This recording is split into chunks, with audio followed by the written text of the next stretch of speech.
Imagine you are a healthcare professional.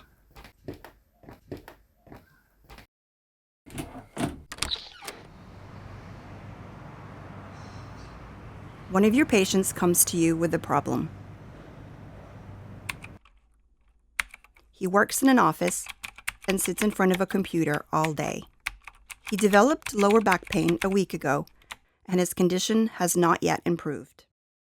You want to offer him the best help available by finding the most up-to-date knowledge in the field. But how can you do that? What kinds of sources can you trust? There are many one-sided sources around us, and knowledge is constantly evolving. For example, experts used to recommend that patients with back pain should stay in bed. Today, we know that this is not always the best advice. Knowledge is constantly developing, but it also quickly becomes outdated. Therefore, it is important to stay up to date and obtain information from a variety of reliable sources. In evidence-based practice, the patient is at the center, and decisions about assessment and treatment are based on 3 types of knowledge. The first source of knowledge is research evidence, which means information collected systematically from patients in similar situations. As a healthcare professional, you need to learn how to formulate precise questions about what you would like to get information about in your practice. Then, you must search for the best available research evidence. The evidence pyramid illustrates how research is reported and serves as a useful guide for selecting and evaluating sources. The higher up the pyramid you start, the more confident you can be in the answer. The top level provides the easiest access to summarized and quality-assured research evidence. Here you will find clinical handbooks and evidence-based guidelines. BMJ Best Practice and Up to Date are 2 examples of clinical handbooks. These resources are continuously updated inventories of evidence summaries designed to provide clinicians and patients with the best available information on what works and what doesn't in healthcare. If the top level does not provide an answer to your question, you may need to move down the pyramid to search for a systematic review.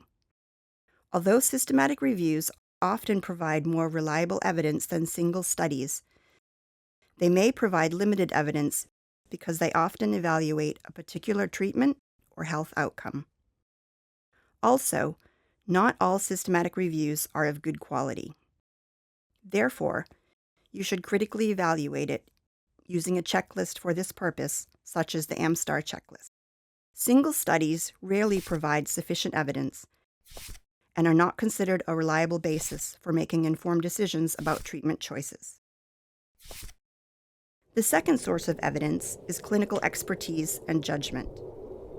Evidence-based practice is not a cookbook approach. Research and scientific evidence must be considered together with information about the individual patient, the specific situation, and the available resources.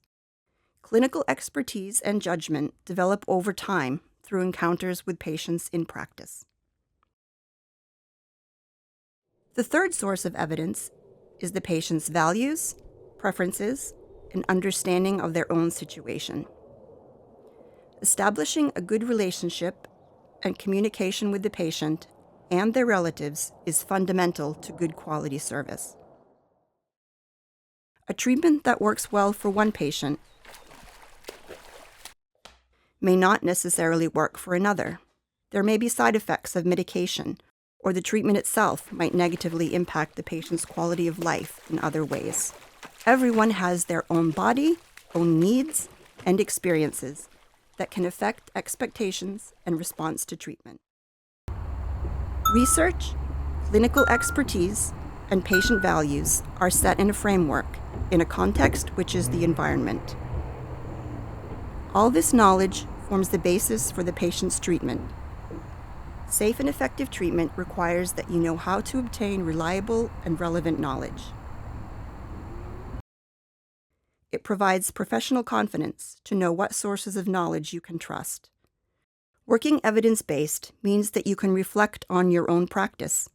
Am I doing my job and offering care and treatment in a way that benefits the patient in the best possible way?